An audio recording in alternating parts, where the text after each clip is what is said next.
嗨，大家好，又係我 Patrick 喎。黃金市場最近2個月咧出現過去25年嚟咧最劇烈嘅價格波動，而經濟不確定性同埋地緣政治嘅混亂咧仍然係市場主要嘅特徵。金磚5國同埋歐元區咧將加快去美元化，咁大家應該點樣應對呢？喺開始之前，請你按訂閱、點讚同埋按下鐘仔，呢個係代表你對我嘅支持同埋俾我做片好大嘅動力嚟嘅。請睇廣告並分享呢集俾你嘅朋友。事不宜遲，現在請大家細心欣賞金融穿梭。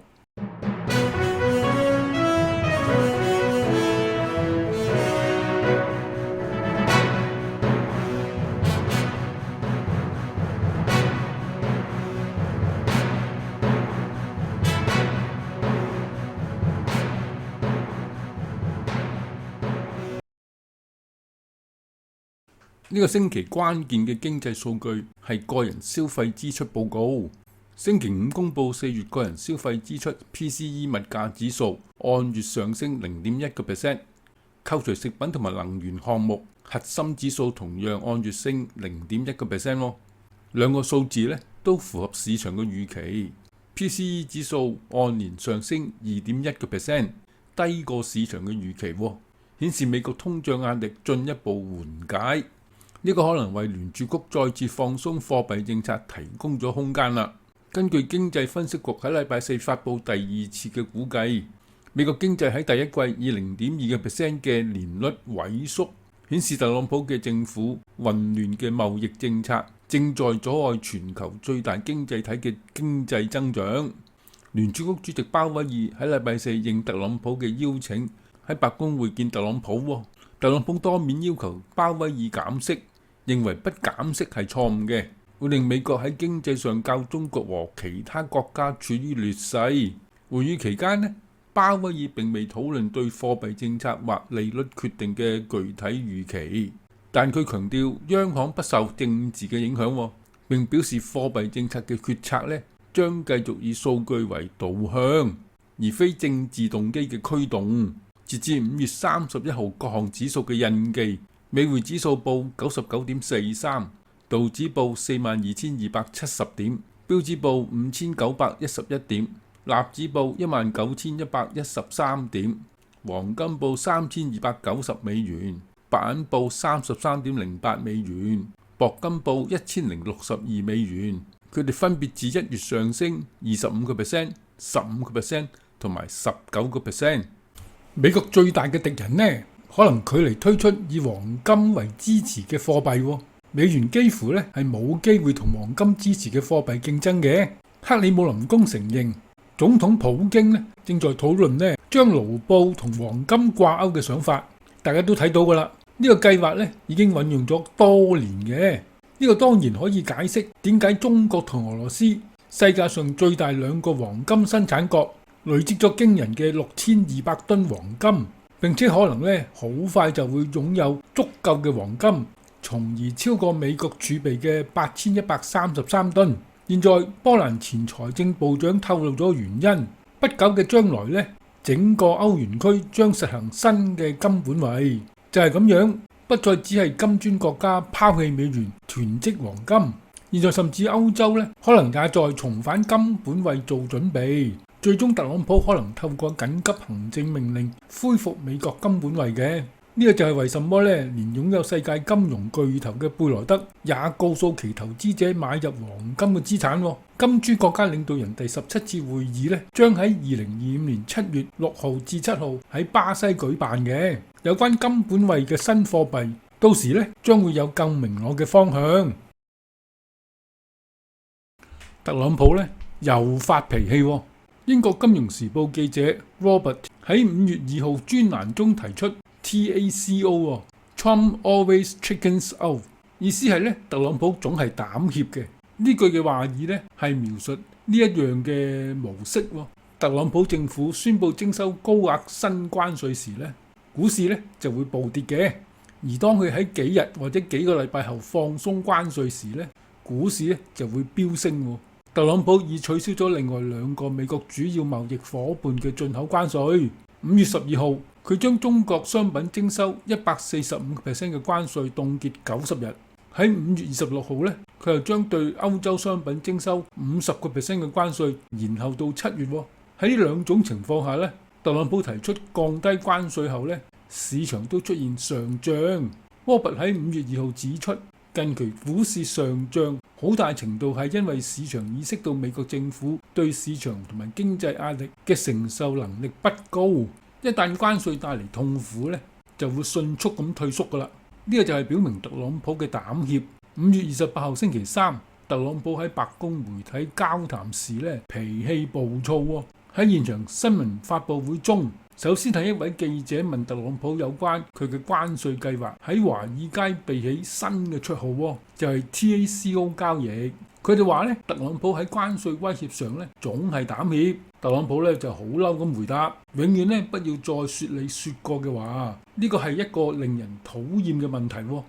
特朗普一直聲稱佢有權徵收貿易關稅，因為咧佢正在應對美國經濟面臨嘅國家緊急狀態，而且佢係唔需要等待國會立法對來自其他國家嘅商品徵收進口稅。前面講特朗普對關稅對市場嘅影響咧，總係膽怯嘅，但現在咧可能會有取消關稅嘅下台階，因為美國國際貿易法院禮拜三裁定，特朗普無權動用佢上個月實施全球大規模關稅時所引用嘅緊急經濟權力立法，並要求白宮喺10日裏邊完成取消幾乎所有關稅程序，稱呢啲關稅係非法徵收嘅。裁決將鼓舞美國嘅企業、外國資本同埋美國國會中反對關稅嘅人士。喺公佈後嘅幾分鐘，特朗普政府就提出咗上訴啦。真係話都冇咁快啦。禮拜四聯邦上訴法院暫停咗國際貿易法院嘅裁決後特朗普團隊正考慮推行加徵關稅嘅 B 計劃，評估是否有需要利用新嘅法律授權嚟實施呢個關稅政策。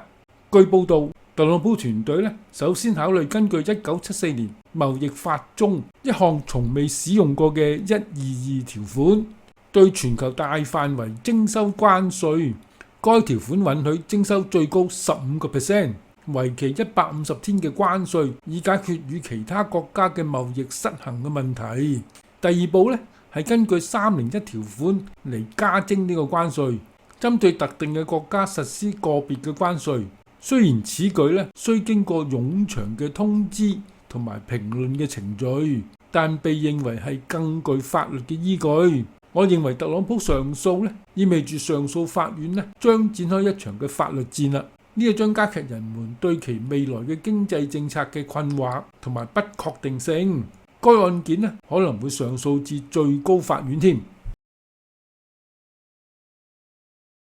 美國關稅政策搖擺不定，金價有望繼續向上。花旗發表報告表示，將3個月金價目標上調至每盎司$3,500，理由係特朗普嘅關稅戰、地緣政治嘅風險同埋美國財政狀況等不確定性嘅因素持續存在，令市場重燃對避險資產嘅需求，但長期仍保持謹慎嘅。由於美國對歐盟嘅新關稅協議重新激發咗黃金嘅需求，該行策略師喺5月初將金價目標下調至$3,150後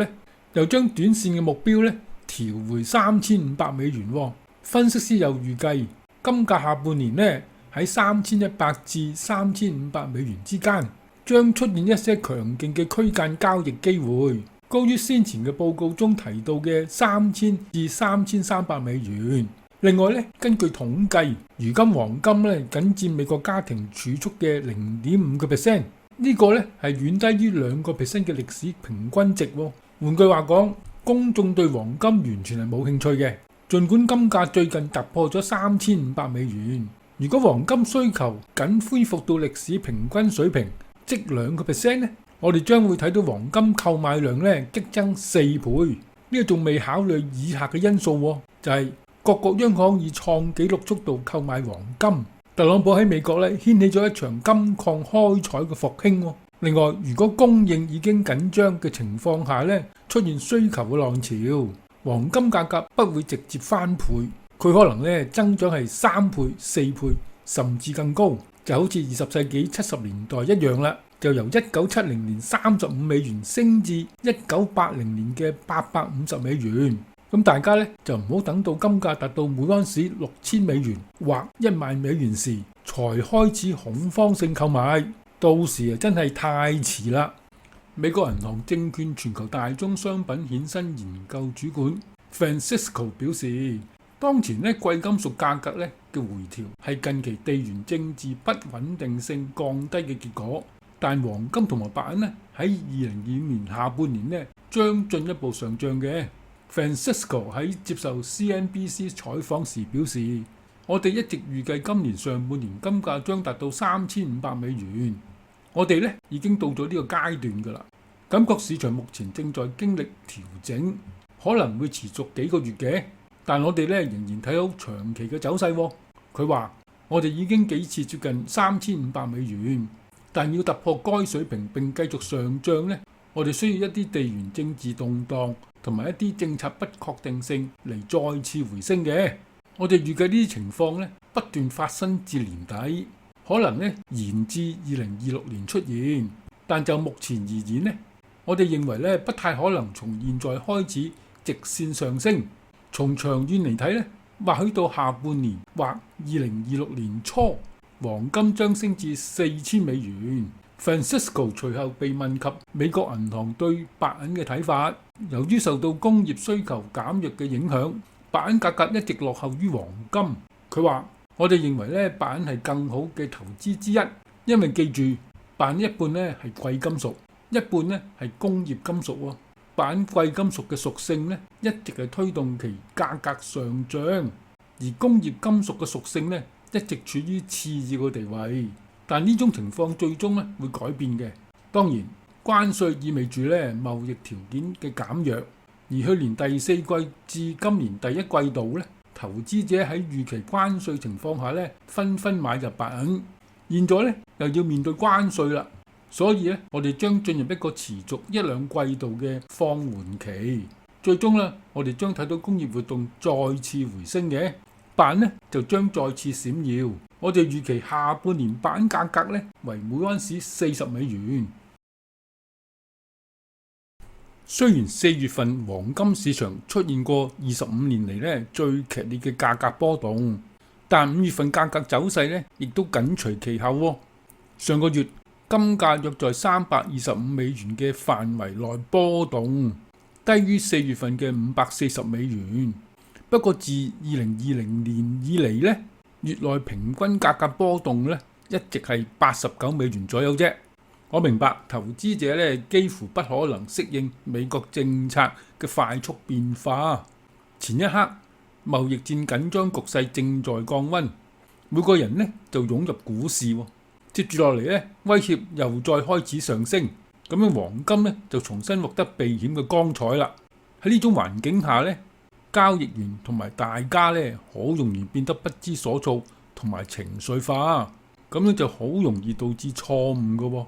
隨住我哋好快迎來今年嘅中期，現在係大家回顧並評估更廣闊前景嘅好時機。我認為大家咧不應陷入日常嘅波動，應關注我一直所講嘅長期基本面。特朗普將美國貿易武器化，及其反覆無常嘅政策繼續推動各國央行遠離美元，黃金仍然係唯一冇第三方風險嘅全球貨幣資產。喺呢種環境下咧，各國央行繼續購買黃金，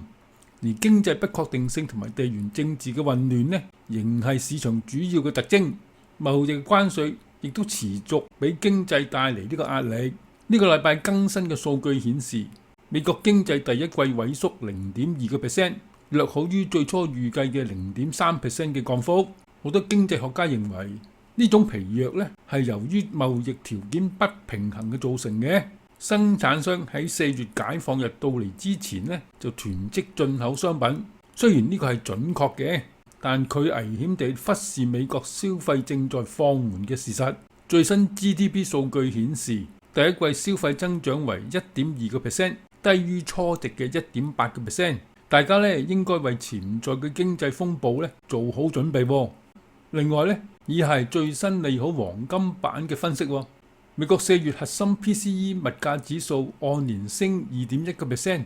市場預期聯儲局可能喺2025年下半年減息。若經濟數據疲弱，可能加速降息嘅預期。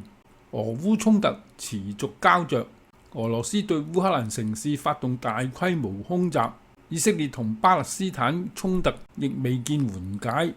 市場避險情緒升溫，投資者轉向黃金版避險。白銀因為太陽能電池板等工業應用需求增長，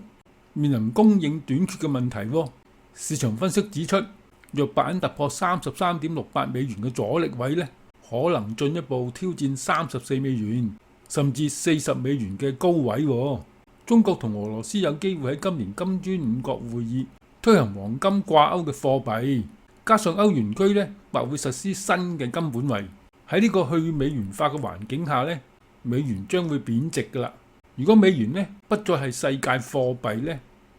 喺冇股災嘅情況下呢，我相信黃金、白銀、鉑金仍會恢復原來嘅角色。我估計黃金4000美元，白銀50美元，鉑金1350美元，可能係下一個目標。我仍然相信經濟衰退、股災或者滯脹，最有可能喺2025年上半年某個時間發生嘅。我預計黃金、白銀將跟隨股市先下跌，但黃金、白銀下跌呢只係短暫嘅，然後黃金、白銀進入大牛市，黃金會升上4000美元，白銀亦會升至100美元嘅。不過最後都係我嗰句，變幻才是永恆，咁大家就要拭目以待啦。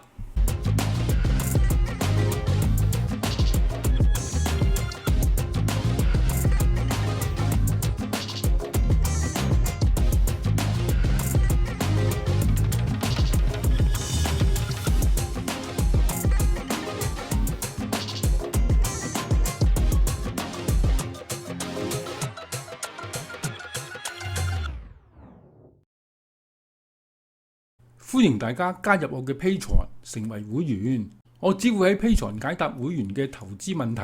喺每一個視頻呢都設置有聲音版同埋冇廣告版。如果你睇到呢度你仲未訂閱嘅話呢，請你訂閱，因為你嘅訂閱呢係俾我做片好大嘅動力嚟嘅。請按下鐘仔給我點讚，歡迎大家留言，每一個留言呢我都會好仔細咁睇嘅。請睇廣告並將呢集呢分享俾你嘅朋友。多謝大家支持，下次再見，拜拜。